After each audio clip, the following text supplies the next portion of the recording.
Hello, everyone. Oh, this thing, it seems like it's echoing. I am streaming from both. Oh, it is echoing. You can hear it. um, yeah. I'm just gonna use this as a test video and see because I wanted to do this via uh, Zoom and let me put the mobile volume down. I wanted to live stream through Zoom and a platform called Restreaming, and I wanted to use it to live stream both on Facebook and on YouTube at the same time, because I don't want to do a video on Facebook and then have to go to YouTube and do another video because that's just too much work, and also I'm gonna forget what I was saying. But I haven't been able to do it right now because apparently my YouTube live streaming is not hasn't been enabled. I'm gonna check. Actually, I'm gonna check my other channel, and maybe that one will work. But anyway, in the meantime, I'm here right now, and I just want to talk about. I want to talk about discomfort in this realm that we are in, and the value of feeling discomfort, especially when you are about to do something that you have a story of fear about, because that's usually when the discomfort arises. Because I was just thinking about that because I was about to do my live videos, and I was feeling this icky feeling in my tummy, and I was saying to myself, what is this? What is this feeling of ickiness? And I know that it's the feeling of fear again, but it's a feeling that is a bit uncomfortable. It's more or less called discomfort. And the reason why it's uncomfortable is because when you are about to do something that you have a story of fear about, a story that that has made you see that thing as a terrifying thing, and a story that has made you a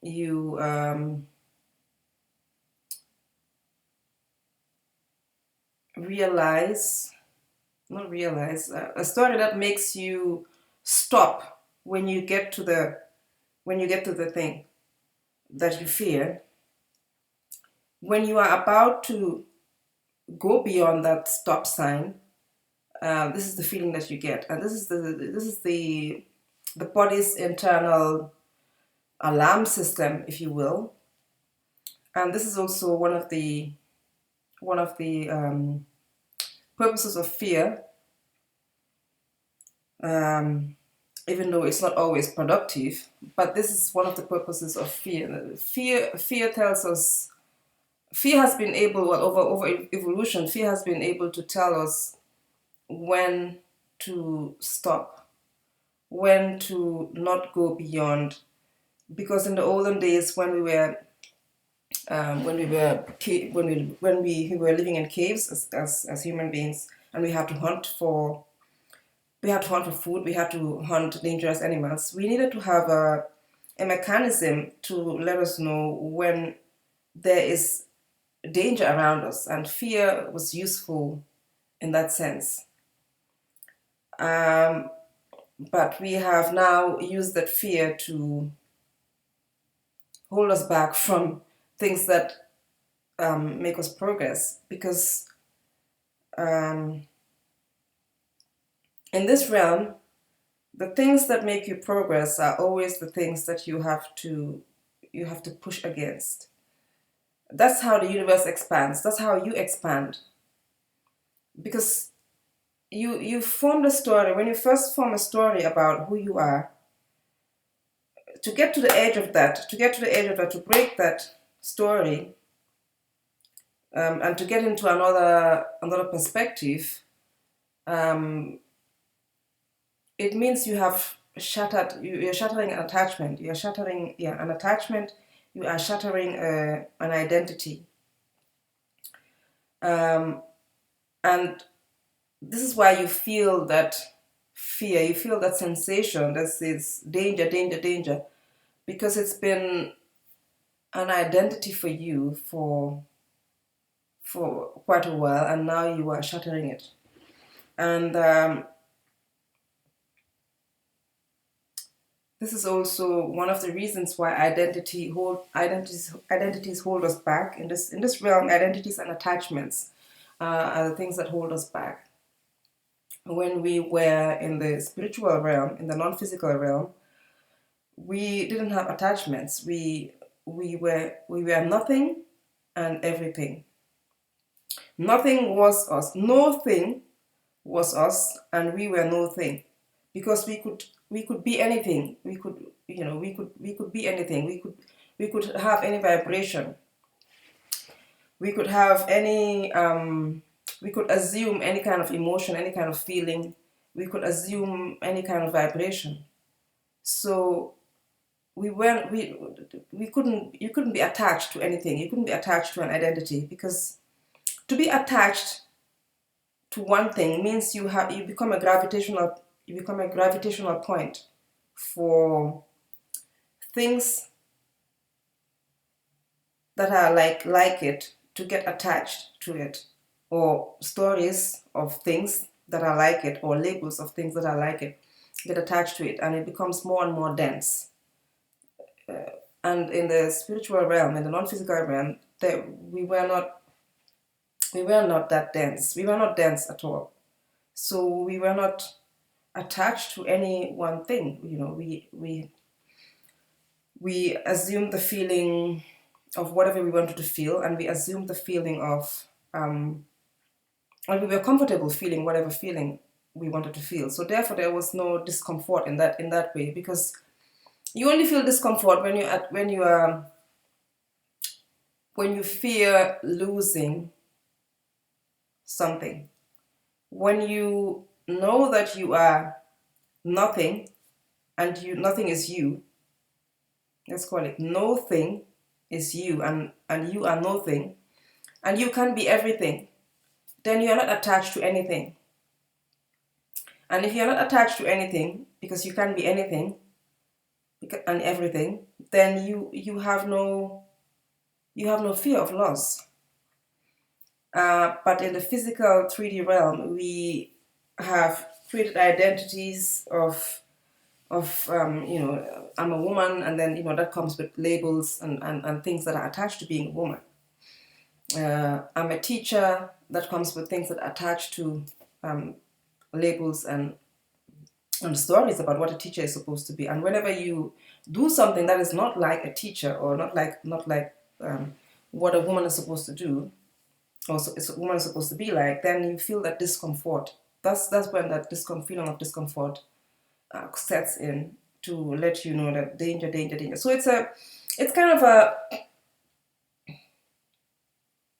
yeah, it's kind of an alarm system. It's not telling you to stop. It's just telling you that you're getting to the edge of your identity. You're getting to the edge of your identity. You're getting to the edge of your story. So to do this thing means you are going out of your story, because the stories that you've created, the story that you created, or you've accepted that this is that type of person I am, and this is the type of things that I do. When you go out of that, then it means you're challenging your own story.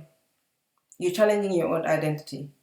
And the body's alarm system, which is the subconscious mind, just says you're going out of that. You're going out of that. So it's not there to stop you. Yeah, like I said, it's just an alarm. Um,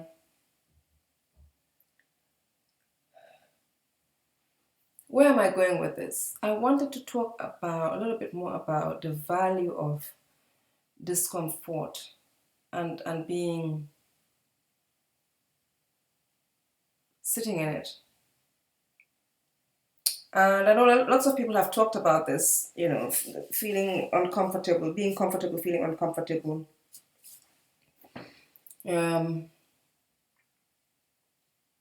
but I want to talk about it in the way of, I am sorry, I'm trying, because I'm using two computers.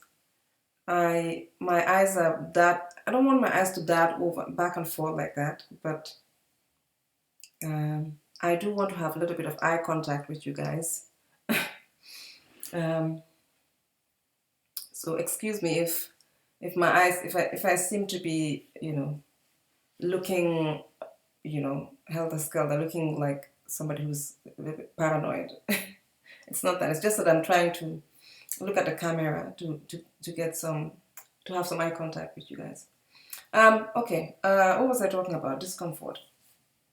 Yeah, I wanted to talk about the value of discomfort and how it's just a feeling. It's a feeling, and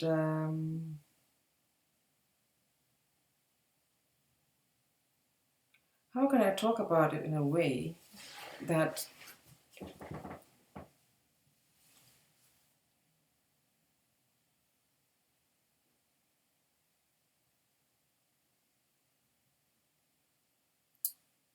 discomfort. Um,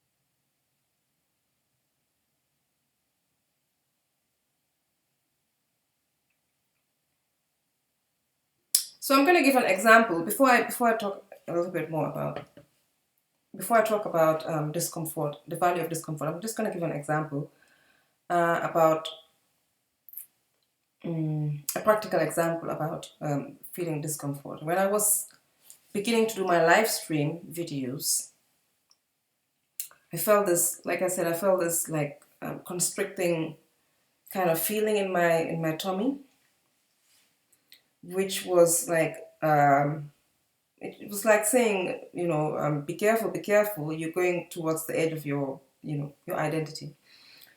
Because what I've been saying to myself for so long is that it's not safe to be visible. It's not safe to teach people because no one's going to listen to you. What you have to say is not valuable. All of the things that I've been saying to myself. People are going to criticize you. People are going to laugh at you. Um, you're going to look like a fool.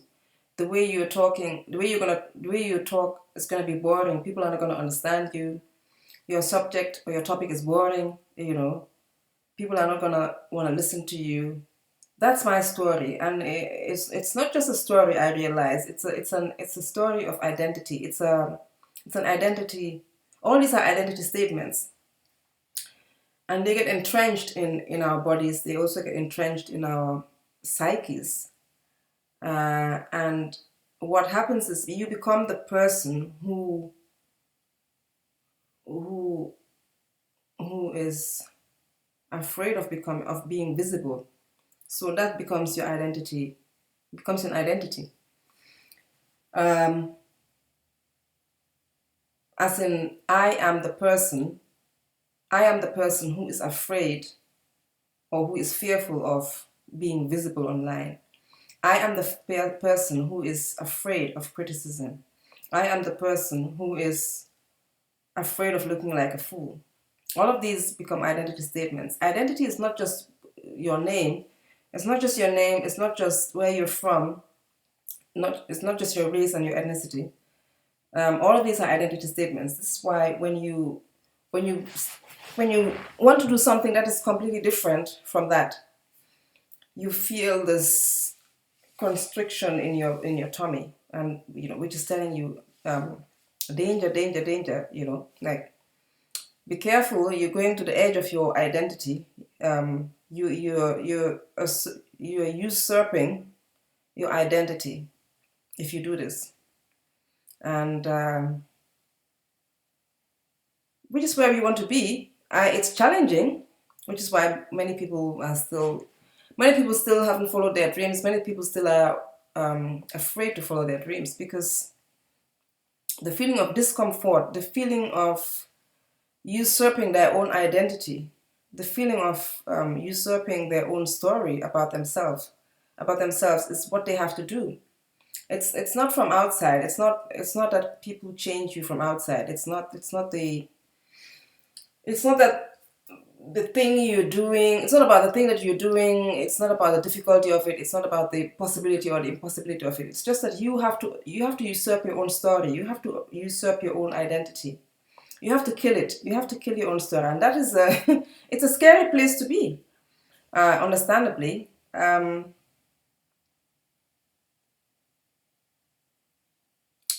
yeah, discomfort. The feeling of discomfort is what tells us that you're now close to the edge. So just to let you know that. Um, so I wanted to talk about discomfort, the value of discomfort in this realm, or just the role of discomfort in this realm. Yeah, the role of discomfort is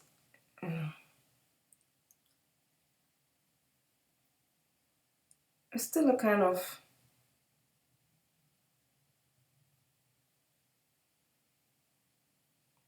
it's kind of a diminishment. I don't know, it's whether it's kind of a diminishment or a kind of um,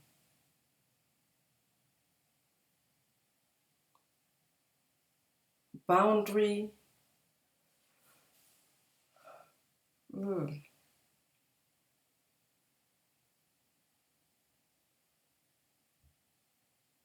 If while we were in the spiritual realm, we were able to be anything and everything because we were able to assume every feeling, every emotion, and we were not attached to any identity. It was easy for us to move from state to state, from state to state, to be anywhere and be everything and anything. And here we have these boundaries, these invisible boundaries of whenever we want to move to another state, especially if it's a state that's not familiar to us that much. That's not um, part of our. That's unfamiliar to our uh, identity.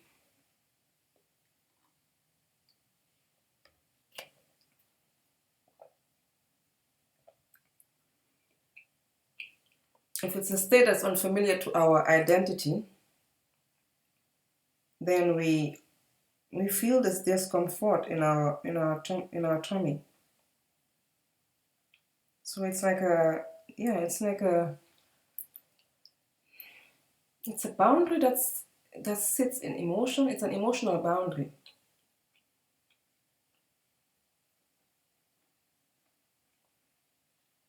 But emotion sits in the spiritual realm. Just like fear and shame. All right, okay.